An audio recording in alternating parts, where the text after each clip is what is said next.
silence before dawn breaks, where ancient prayers still echo. I search within these hollow spaces for something I once knew.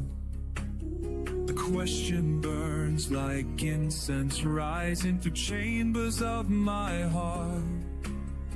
Who am I beneath these layers when all the masks fall apart? The drums are calling from the depths, a voice I've never heard before.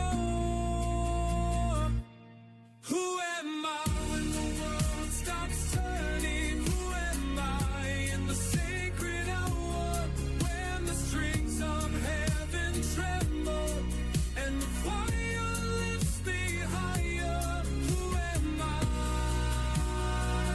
Tell me, who am I in this moment of surrender? Who am I?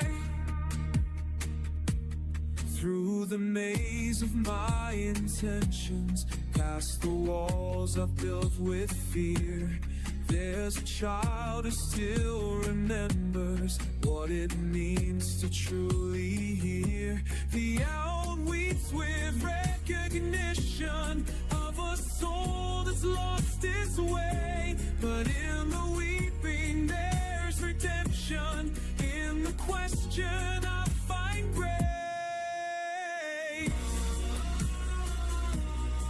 Beneath